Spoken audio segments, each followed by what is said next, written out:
A teacher humiliated a student and called her parents without even realizing who they were. When Barack and Michelle Obama walked into the school, everything changed. Subscribe to the channel and tell us in the comments where you're watching us from.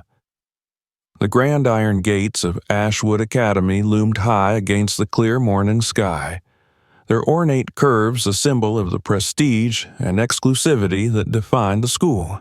Beyond them, the meticulously manicured lawns stretched wide, dotted with groups of uniformed students. Their laughter and conversation carried on the crisp September air, but their gazes shifted sharply as a sleek black car pulled up to the circular driveway. Malia Obama, now officially enrolled as Malia Williams, stepped out of the car with a deep breath. Her mother, Michelle, had insisted on driving her for her first day. The school, one of the most prestigious private institutions in the region, had been carefully chosen for its academic rigor and discreet environment. But as Malia stood there, adjusting the strap of her bag and glancing at the imposing campus, she couldn't ignore the subtle pit forming in her stomach. She wasn't sure what awaited her inside those ivy-covered walls. "Remember, you're here as yourself," Michelle had said that morning while fixing Malia's collar in their kitchen. "You don't have to prove anything to anyone. Just focus on being you." It was easier said than done. She knew her last name came with weight, expectations, and assumptions. It always had. That's why she and her parents had decided to use her mother's maiden name for her enrollment. She wanted to experience high school as normally as possible, a nearly impossible feat for someone with her background. Malia glanced back at her mother, who gave her an encouraging nod through the window before driving off. Left standing alone, she tightened her grip on her bag and started toward the main entrance. Inside, the energy was palpable. Students rushing to class, exchanging stories about their summers abroad, internships with high-profile companies, and vacations in exotic locales. Malia tried to blend in, keeping her head down, but the moment she walked through the main corridor, she felt their eyes on her. Whispers followed her like shadows, and she overheard snippets of conversations. "Who's the new girl? Do you think she's here on a scholarship? She doesn't look like she fits in here." Malia forced herself to keep walking. Her uniform, tailored to perfection like everyone else's, didn't set her apart, but her face did. The school population was overwhelmingly white, and the presence of a black student in their midst was clearly an anomaly. She felt their curiosity, judgment, and even skepticism bearing down on her. But she pushed forward, determined not to let it show. Her first class was history, a subject she loved, but also one that often came with tension. The classroom smelled faintly of polished wood and chalk, and the walls were lined with bookshelves filled with aging tomes. Students sat in clusters, chatting while waiting for the teacher. Malia found a seat near the back, hoping to remain unnoticed. Her hopes were dashed the moment the door swung open and the teacher walked in. Malia recognized her immediately from the faculty orientation, Mrs. Connolly. She was a wiry woman with graying hair pulled into a tight bun and sharp eyes that seemed to scrutinize everyone and everything. Her reputation preceded her. She was known for her strictness, her bite and sarcasm, and her unrelenting standards. Mrs. Connolly's gaze swept the room, landing on Malia for a fraction of a second longer than anyone else. There was no smile, no welcoming nod, just a cold, assessing glance before she turned to the chalkboard and began writing her name in neat, bold letters. "Good morning, class," she said, her voice clipped. "Welcome to Advanced American History. Let's see who's prepared to handle the rigor of this course and who's not." Her tone was challenging, almost confrontational, and it set the tone for the class. Malia tried to focus as Mrs. Connolly launched into a rapid overview of the syllabus, but it wasn't long before the attention shifted toward her. "And you?" Mrs. Connolly said abruptly, her eyes locking onto Malia. "You're new, aren't you?" Malia swallowed hard and nodded. "Yes, ma'am." "What's your name?" "Malia what?" She caught herself just in time. "Williams."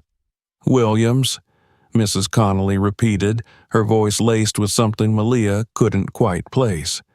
"Well, Miss Williams, I hope you're ready to work. We don't coddle anyone here, regardless of where they're from." There it was. The first of what Malia suspected would be many subtle digs. She felt the weight of her classmates' stares as she nodded silently, willing herself not to react. The rest of the class passed uneventfully, but Malia couldn't shake the feeling that Mrs. Connolly was watching her more closely than the others. When the bell finally rang, she gathered her things quickly, eager to leave the room. But as she made her way out, she overheard a group of students whispering near the door. "Do you think she's here on one of those diversity scholarships?" "Maybe. They're trying to boost their stats, you know." The words stung, but Malia kept walking, her face betraying none of the emotions swirling inside her. The pattern repeated itself throughout the day. Teachers gave her polite but guarded looks, students whispered behind her back, and she was constantly aware of being different. Even when she raised her hand to answer a question, there was an unspoken tension in the air, as if everyone was waiting for her to prove herself, or fail. By the time the final bell rang, Malia felt drained. She made her way to the library, hoping for some solitude. The quiet rows of books offered a temporary refuge, and she found a secluded corner to sit and gather her thoughts. This was supposed to be a fresh start, but it felt like she was carrying the weight of her entire identity on her shoulders. She had thought that leaving her last name behind would give her freedom, but it seemed that who she was, her skin, her presence, was enough to make her stand out, whether she wanted to or not. As she sat there, staring at the rows of books, she couldn't help but wonder if she had made a mistake. Could she really find her place in a system that seemed so resistant to her very existence? When she returned home that evening, Michelle was waiting for her in the kitchen. Her mother didn't need to ask how her day went. She could see it in Malia's eyes. "Give it time," Michelle said gently. "It's only the beginning." Malia nodded, but inside, she wasn't so sure. Something told her this was just the start of a much bigger challenge. The second week at Ashwood Academy brought no relief. If anything, the quiet whispers and sharp stares only grew worse. Malia quickly realized that blending in was an impossible goal. No matter how much she kept her head down, no matter how carefully she completed her assignments or followed the rules, her presence was like a stone dropped in still water, creating ripples that refused to fade. Her history class became the epicenter of her discomfort. Mrs. Connolly seemed to relish every opportunity to single her out, her sharp gaze always lingering a moment too long. The older woman had a way of framing her comments that left no room for direct rebuttal, yet carried an undertone that was impossible to ignore. Malia couldn't decide if it was disdain, curiosity, or something darker. The first major assignment came in the form of an essay, Equality and Justice in American History, a Modern Reflection. For Malia, it was a topic she not only understood but felt deeply about. She spent hours researching, drawing from her family's own experiences and the lessons she'd learned growing up in a household where social justice was not just a topic of discussion but a call to action. She submitted the essay with quiet confidence, hoping it would be her chance to show her capabilities and perhaps shift Mrs. Connolly's perception. When the graded papers were returned a week later, Malia's heart sank. A large red B was scrawled across the top of the page, accompanied by a single comment. Overly emotional, needs objectivity. Malia stared at the paper in disbelief. Her essay had been meticulously structured, supported by historical data and case studies. She had poured her heart and mind into it, and yet it was dismissed with 2 curt words. She glanced around the room and noticed other students reviewing their grades. A boy, 2 seats over, whose essay she had briefly skimmed during a peer review, beamed as he held up his paper. A bold A adorned the top. She remembered his essay clearly. Shallow arguments, broad generalizations, and a concluding paragraph that included the phrase, "America has always been the land of opportunity." Yet Mrs. Connolly had praised it as well-structured and balanced. "Miss Williams," Mrs. Connolly's voice cut through her thoughts. Malia looked up to see the teacher holding her essay aloft for the class to see. "I'd like to use this as an example of what happens when emotion overshadows analysis." The room went silent. Malia felt heat rush to her face as Mrs. Connolly flipped through the pages, pointing to specific sections. "This paragraph, for instance," she continued, reading aloud. "The fight for equality is not merely a historical struggle, but a modern one that requires personal and collective accountability. While passionate, it lacks the critical detachment we expect in academic writing."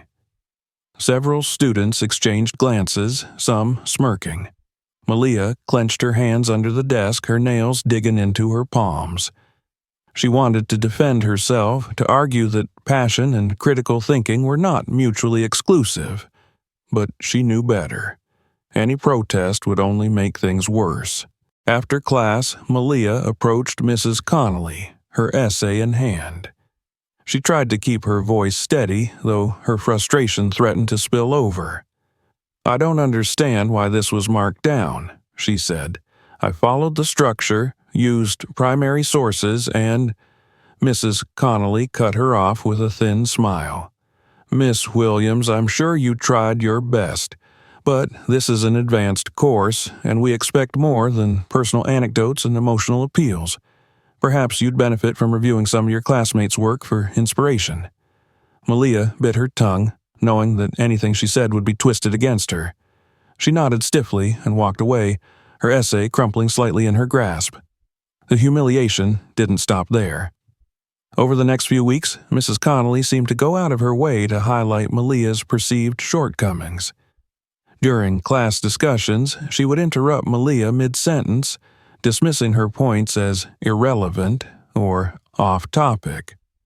When Malia raised her hand to answer questions, Mrs. Connolly would sigh loudly before calling on her, as if she were already bracing for disappointment. The subtle jabs weren't lost on Malia's classmates. By now, the whispers had turned into quiet laughter and open mockery.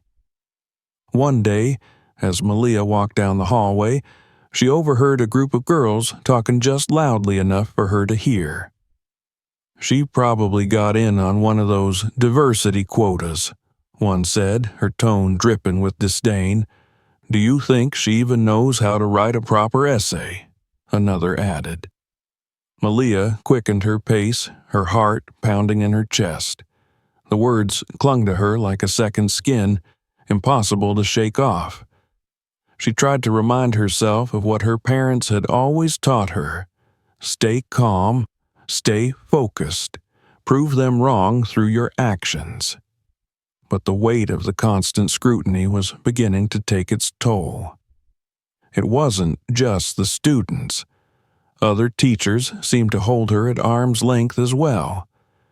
In science, her lab partner asked to switch groups, citing incompatibility. In math, the teacher gave her curt, one-word answers to her questions as if her presence were a nuisance. Even in extracurricular activities, she felt the sting of exclusion. During a meeting for the debate club, One of the senior members casually remarked, "You're surprisingly articulate. Have you done this before?" The comment was meant as a compliment, but Malia recognized the underlying assumption. People like her weren't expected to excel. It wasn't just Mrs. Connolly. The entire school seemed steeped in a culture that placed her under a microscope, waiting for her to falter. One day, as she sat in the library trying to focus on her homework, she overheard two boys at the next table whispering, "Did you hear what Mrs. Connolly said about her essay?" "Yeah. She said it was all feelings and no facts. Sounds about right." Malia's hands trembled as she clenched her pencil. She wanted to turn around and confront them, but she knew it wouldn't change anything. Instead, she packed up her books and left, the quiet tears she had been holding back finally slipping down her cheeks as she walked toward the empty quad. The isolation and relentless scrutiny felt suffocating. Every attempt she made to prove herself was met with either dismissal or derision. Her mind replayed the moments over and over. Mrs. Connolly's critiques, the whispers in the hallways, the casual comments that cut deeper than any direct insult. That evening, as she sat at the dinner table with her parents, Michelle noticed the heaviness in her daughter's eyes. "Malia," she said gently, "is everything okay?"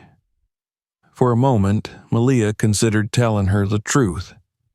She wanted to explain how every day felt like a battle she was losing, how she was tired of being reduced to her skin color, her background, her last name, everything except her actual abilities. But she couldn't bring herself to say it. Instead, she forced a smile and nodded. "It's fine," she said softly. But deep down, she knew it wasn't fine, and it was only going to get worse. The morning sunlight filtered through the tall windows of the history classroom, casting long shadows across the rows of desks. Malia sat quietly in her usual seat near the back, her notebook open and pen poised. Today, Mrs. Connolly had promised to introduce a special group project, something she referred to with an almost performative enthusiasm as an opportunity to learn the true meaning of collaboration. Malia wasn't sure what to expect, but she knew better than to let her guard down. By now, Mrs. Connolly's disdain for her was palpable, and Malia had no doubt that any opportunity presented would be yet another minefield to navigate. Mrs. Connolly entered the room with her usual briskness, her heels clicking sharply against the polished floor.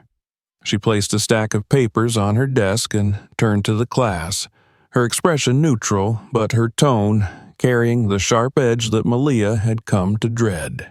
"All right, class," she began, clasping her hands together.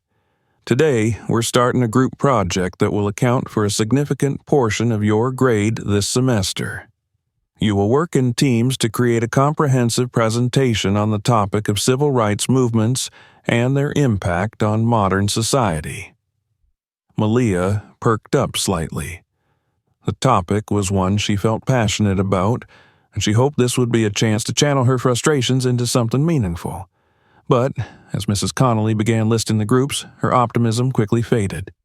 "Group 3, Mrs. Connolly announced, her gaze lingering on Malia for a fraction of a second longer than necessary. "Miss Williams, Mr. Sanders, and Miss Carlton." Malia's stomach sank. She recognized the names instantly. Ethan Sanders and Olivia Carlton were notorious in the class for their laziness and their disdain for anyone they deemed not worth their time. They were part of the privileged, tight-knit circle that dominated the social hierarchy at Ashwood Academy, and Malia knew they would be anything but cooperative.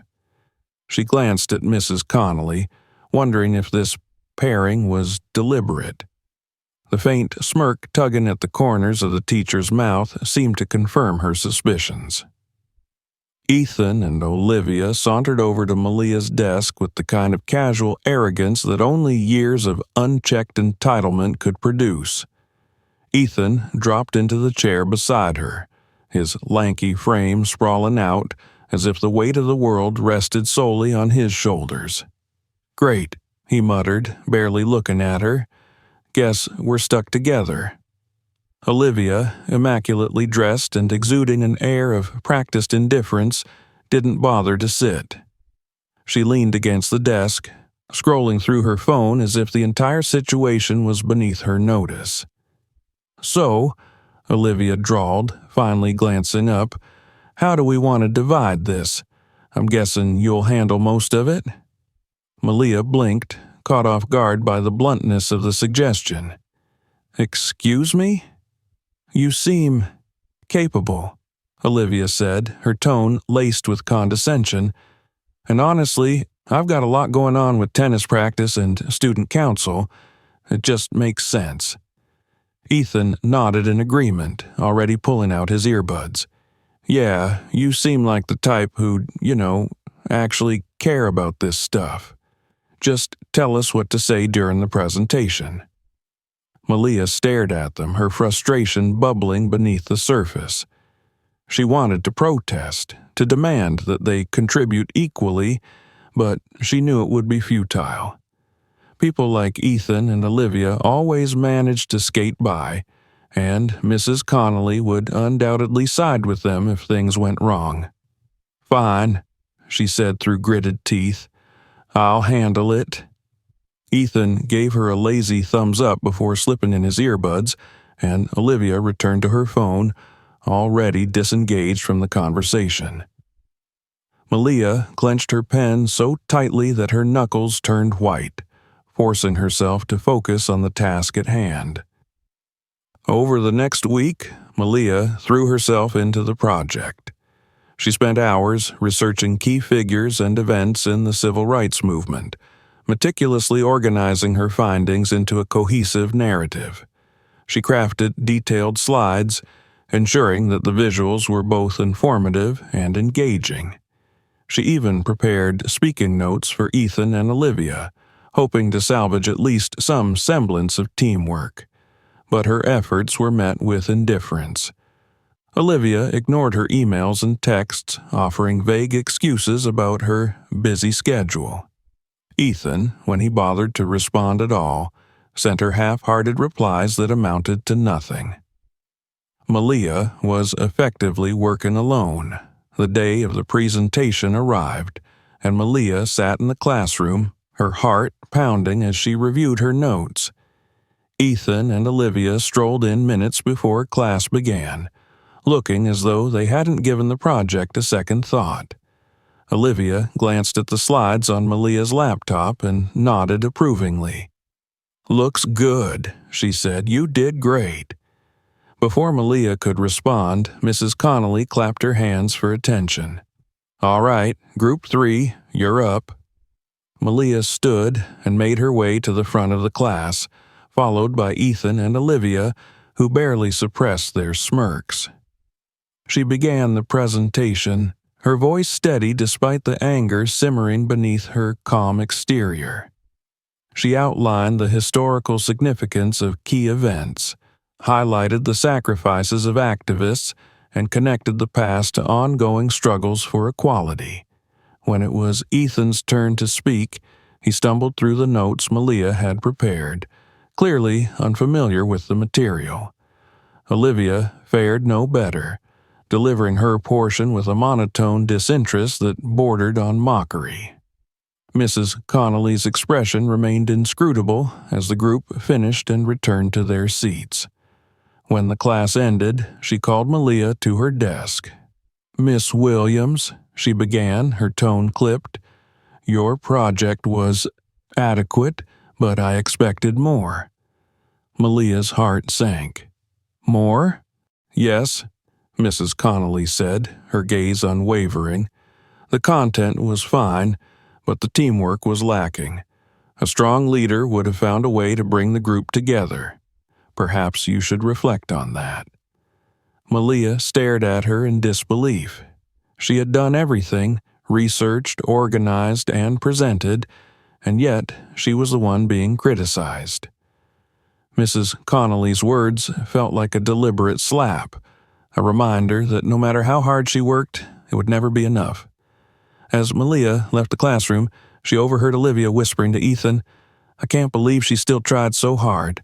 Like, what's the point?" Their laughter followed her down the hall, a cruel echo that refused to fade.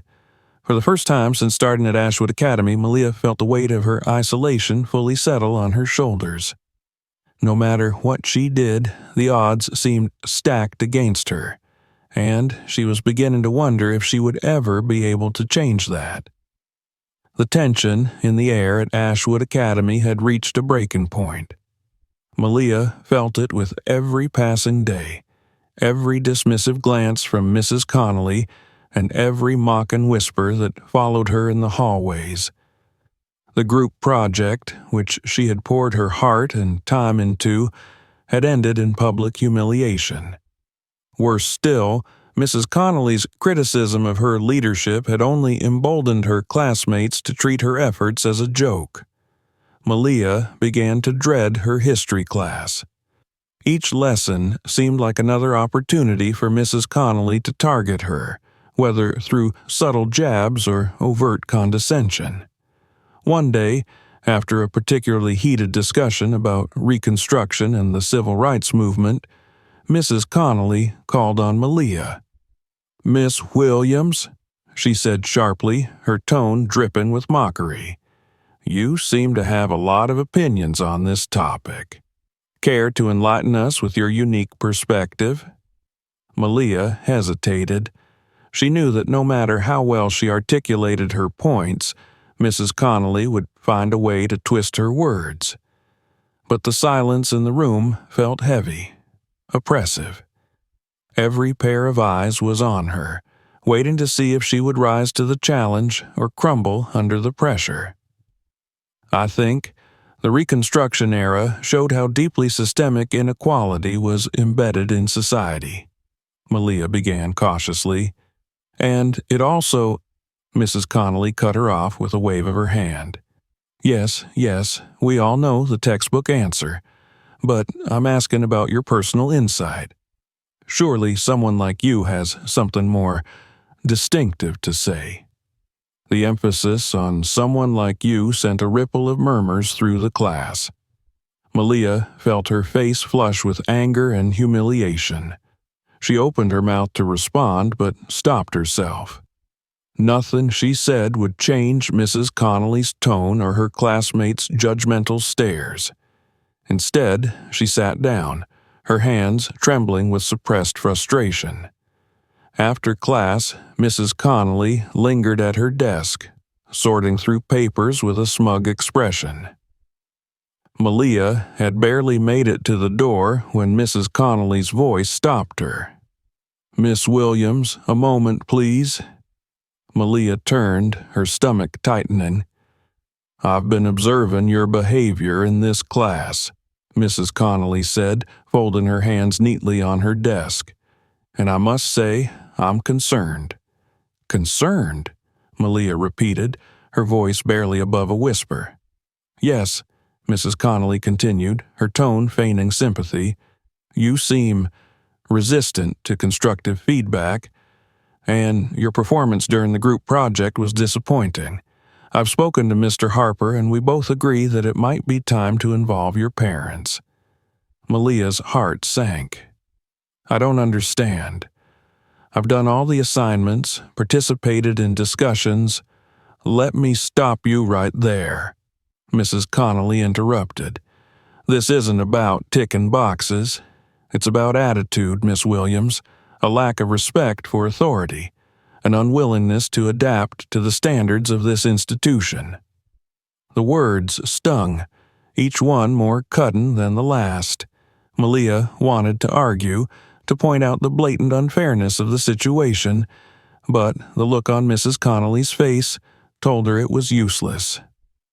"I've written a formal request for a meeting with your parents," Mrs. Connolly said, sliding an envelope across the desk. "Perhaps they can help you understand the expectations here." Malia stared at the envelope, her mind racing.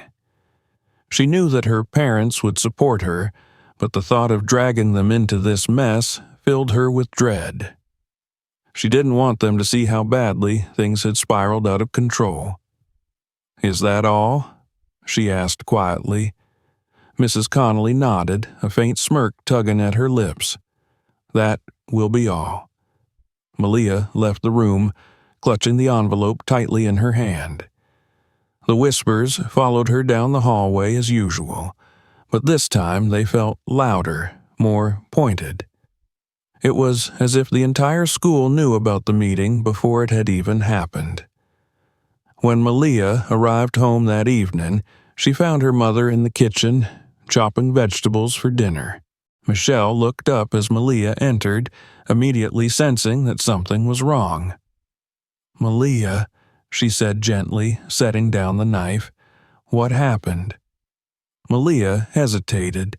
She had planned to keep the envelope hidden, at least for a little while, but the weight of the day was too much to bear. She pulled the letter from her bag and handed it to her mother without a word. Michelle read it in silence, her expression shifting from curiosity to anger. By the time she finished, her lips were pressed into a thin line. She placed the letter on the counter and turned to face her daughter. "Why didn't you tell us it had gotten this bad?" she asked, her voice a mix of concern and frustration. "I thought I could handle it," Malia admitted, her eyes filling with tears. "I didn't want to bother you and Dad. I thought if I just worked harder it would get better." "Oh, honey," Michelle said, pulling her into a hug. "This isn't about you working harder. This is about someone trying to tear you down because they're threatened by what you represent." Malia nodded against her mother's shoulder, the tears spilling over now. For weeks, she had carried the weight of her struggles alone, but hearing her mother's words felt like a lifeline. When Barack came home later that evening, Michelle filled him in on the situation. He listened intently, his expression calm but serious. When Michelle handed him the letter, he read it twice, his jaw tightening slightly as he reached the end. "We're going to that meeting," he said firmly, "and we're going to make it very clear that this kind of behavior is unacceptable." Malia looked at her father, her heart swelling with gratitude. She had always admired his ability to remain composed under pressure, to navigate even the most challenging situations with dignity and strength. She hoped she could do the same. The meeting was scheduled for the following Friday. As the day approached, Malia's anxiety grew. She knew her parents would support her, but the thought of facing Mrs. Connolly and the school administration again made her stomach churn. She spent hours replaying the past few weeks in her mind, trying to anticipate what might be said and how she would respond. By the time Friday arrived, Malia felt like she was walking into battle. As she entered the school with her parents, their presence at her side gave her a sense of strength she hadn't felt in weeks. She didn't know how the meeting would unfold, but one thing was certain: she wasn't facing it alone. The fluorescent lights of Ashwood Academy's administrative office hummed softly, casting an almost clinical brightness over the room. The walls were lined with framed photographs of smiling students and commendation plaques, all carefully curated to project an image of excellence. Yet, as Malia entered with her parents, the polished facade felt hollow, a shallow veneer over a deeply flawed system. Barack and Michelle Obama walked beside their daughter, their presence commanding but calm. Barack wore a simple navy suit, his tie neatly knotted, while Michelle's tailored blazer exuded confidence and grace. Malia, in her school uniform, felt a surge of relief and pride to have them by her side, even as anxiety twisted her stomach. The school secretary, a middle-aged woman with tightly curled hair, glanced up from her desk, her eyes widening slightly in recognition. She quickly stood, fumbling with her clipboard. "Mr. and Mrs. Obama," she stammered. "Welcome. Please, right this way. Mr. Harper and Mrs. Connolly are expecting you." Barack offered her a polite nod, and Michelle thanked her softly, but neither lingered. Their focus was on the task ahead. The walk to the conference room felt interminable. Malia's heart pounded in her chest as she imagined the smug expression Mrs. Connolly would wear, the condescending tone Mr. Harper would use to defend her. But when they entered the room, the sight that greeted them was markedly different. Mrs. Connolly sat at the far end of the table, her usually sharp features slightly pale, her hands clasped tightly in her lap. Mr. Harper, the school's headmaster, stood to greet them, his demeanor professional but visibly tense. His handshake with Barack was firm but fleeting, as though he were trying to balance respect with authority, and failing at both. "Mr. and Mrs. Obama," Mr. Harper began, gesturing toward the chairs opposite him. "Thank you for taking the time to meet with us. Please have a seat." Barack and Michelle sat down, their movements deliberate, while Malia settled into the chair between them. She noticed how Mrs. Connolly avoided eye contact, her gaze fixed on the table. It was a far cry from the confident, imperious teacher Malia had grown used to in class. The silence in the room stretched for a moment before Mr. Harper cleared his throat. "We wanted to discuss some concerns raised by Mrs. Connolly regarding Malia's adjustment to the curriculum and her overall attitude toward collaboration and authority." Michelle's lips pressed into a thin line, but it was Barack who spoke first. His tone was calm, but carried an unmistakable edge. "Before we begin, I'd like to understand the specific nature of these concerns. Could you elaborate, Mrs. Connolly?" Mrs. Connolly shifted uncomfortably in her seat. "Well," she began, her voice lacking its usual conviction, "Malia has demonstrated a certain resistance to feedback.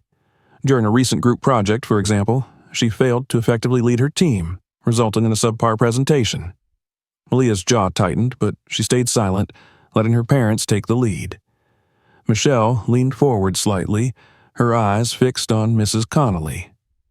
"You're saying my daughter was responsible for the failure of the project, despite being the only one in the group who contributed meaningful work?"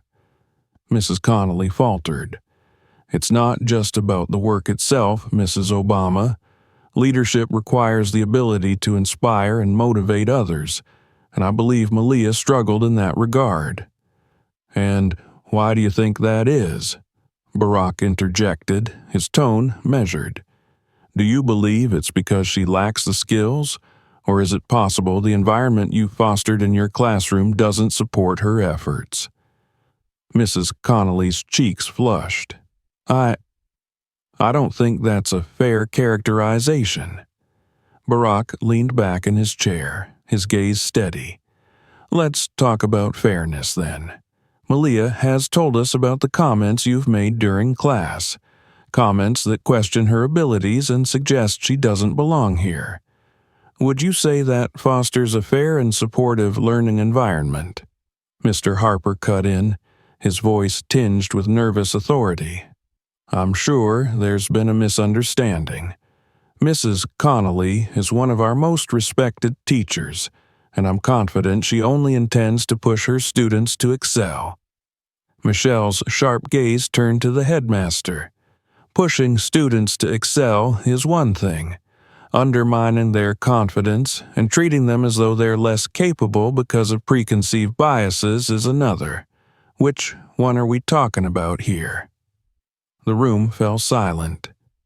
Mrs. Connolly's hands fidgeted in her lap, and Mr. Harper looked as though he were weighing his next words carefully. "I can assure you," Mr. Harper said finally, "we take all concerns seriously.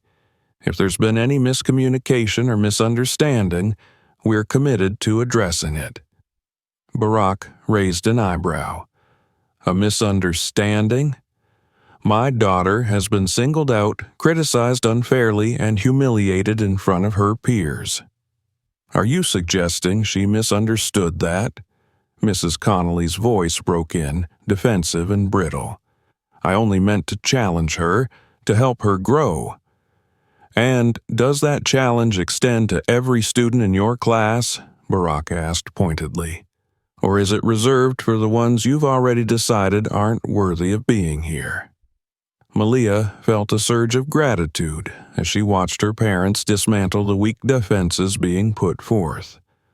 For weeks, she had felt powerless in the face of Mrs. Connolly's authority, but now that authority seemed to crumble under the weight of her father's words and her mother's unwavering conviction.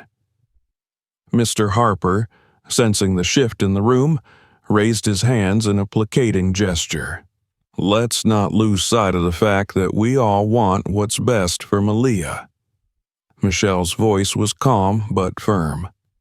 What's best for Malia is an environment where she's treated with respect and given the same opportunities to succeed as everyone else. If Ashwood Academy prides itself on excellence, then I suggest you start by holding your staff to that standard. Barack leaned forward slightly, his expression softening as he turned to Mr. Harper. We're not here to attack your school, Mr. Harper. We're here because we believe in accountability and fairness.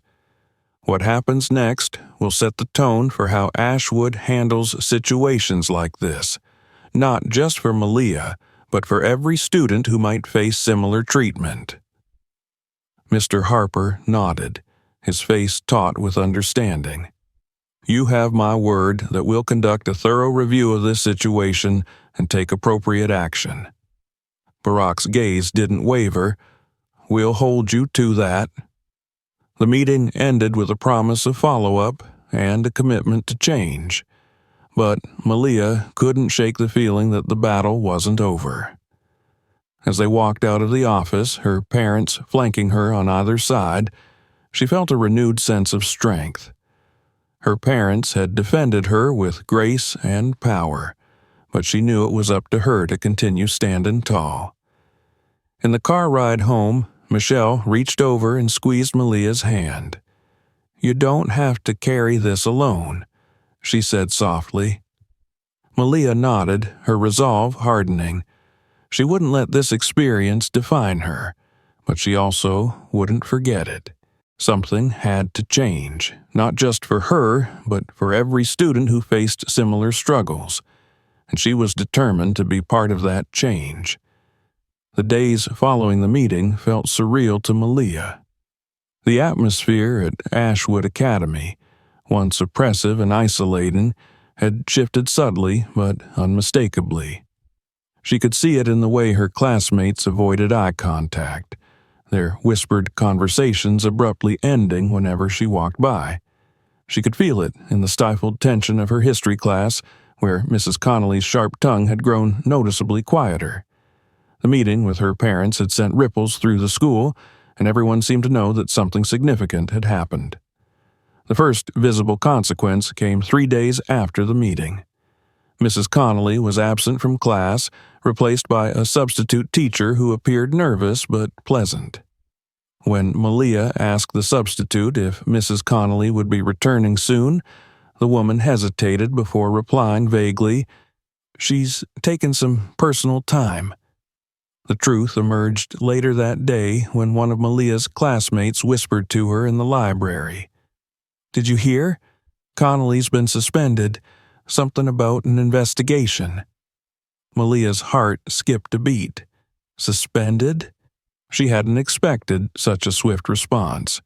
While part of her felt vindicated, another part remained cautious. Suspension wasn't the same as accountability, and she knew that real change required more than temporary consequences.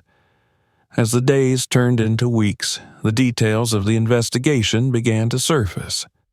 The school administration had initiated a formal review of Mrs. Connolly's conduct, prompted not only by Malia's case, but also by other students who came forward with similar complaints. Stories emerged of subtle biases, unfair grading practices, and demeaning comments, many of which mirrored Malia's experiences. The revelations sparked a broader conversation within the school community. Parents began demanding answers from the administration, questioning how such behavior had been allowed to persist in a school that prided itself on excellence and inclusivity. The school board, under mounting pressure, announced a series of measures aimed at addressing systemic issues, including mandatory training on cultural sensitivity and implicit bias for all staff members. Malia watched these developments with a mix of hope and skepticism. While she was glad to see progress, she couldn't help but wonder if these changes would last or if they were simply a performative response to avoid further scrutiny. One morning, as she sat in the library reviewing notes for an upcoming exam, she received an email from the school's student council. The subject line read, "Open Forum on Equality and Inclusion. Guest Speaker Invitation." Intrigued, she opened the email and quickly scanned the contents. Dear Malia, in light of recent events and the ongoing discussions about equity and inclusion at Ashwood Academy, we believe your voice would be an invaluable addition to the conversation. We are organizing an open forum next week, and we would be honored if you would share your experiences and insights with the school community. Please let us know if you're interested. Sincerely, the Student Council. Malia stared at the screen, her mind racing. The idea of standing in front of her peers and speaking about her experiences was both terrifying and empowering. For weeks, she had felt like a passive participant in her own story, reacting to the injustices thrown her way. This invitation felt like an opportunity to reclaim her narrative, to turn her pain into purpose. That evening, she discussed the email with her parents. Michelle listened carefully as Malia explained her hesitations and fears, then offered her a knowing smile. "It's not easy to speak out," Michelle said, her voice steady. "But sometimes the hardest things to say are the ones that need to be heard the most. This is your chance to make a difference, not just for yourself, but for everyone who's watching." Barack nodded in agreement. "You've already shown so much strength, Malia. Now you have a platform to use that strength for something bigger. The question is, what do you want to do with it?" Malia didn't answer right away. She spent the next few days reflecting, replaying the events of the past few months in her mind. By the time she emailed the student council with her acceptance, she knew exactly what she wanted to say. The day of the forum arrived, and the auditorium was filled with students, teachers, and parents. The air buzzed with anticipation as people settled into their seats. Malia stood backstage, her heart pounding as she clutched the edges of her speech. Her parents sat in the front row, their expressions calm and encouraging. When her name was announced, Malia stepped onto the stage, the bright lights momentarily blinding her. She took a deep breath and approached the podium, her palms slick with sweat. For a moment, she scanned the crowd, noting the familiar faces of her classmates and teachers. Then she began to speak. "My name is Malia," she started, her voice steady despite the nervous energy coursing through her. "And I'd like to share a story, not just my story, but a story that belongs to many people who feel invisible, unheard, and undervalued." She recounted her experiences in vivid detail, describing the subtle biases, the overt humiliations, and the isolation she had felt. She spoke about how these experiences were not unique to her, but part of a larger pattern faced by many marginalized students. "But this isn't just about the past," she continued, her voice growing stronger. "It's about what we choose to do now. It's about creating a school where every student feels seen and valued, where respect and fairness aren't privileges but rights." The audience listened intently, some nodding in agreement, others shifting uncomfortably in their seats. Malia finished her speech with a call to action, urging her peers and teachers to hold each other accountable and to commit to building a more inclusive community. When she stepped back from the podium, the room erupted into applause. Her parents stood, clapping proudly, and Malia felt a surge of emotion she hadn't expected. For the first time in weeks, she felt a sense of closure, not because the fight was over, but because she had taken control of her own narrative. In the months that followed, Ashwood Academy began to change. The administration implemented new policies aimed at promoting equity, and the student body became more vocal in advocating for each other. Malia continued to use her voice, participating in panels and workshops, determined to ensure that her experience would lead to meaningful progress. While the scars of her time with Mrs. Connolly would never fully fade, they became a source of strength, a reminder of what she had endured and overcome. And as she walked across the stage at graduation, her head held high and her parents cheering from the crowd, Malia knew that she had left an indelible mark, not just on Ashwood Academy, but on herself. This wasn't the end of her story. It was only the beginning. Thank you for watching to the end. Subscribe to the channel so you don't miss new stories, and share this video with your friends and family to discuss important topics together. Also, check out our other videos. Each story is thought-provoking. See you in the next issue.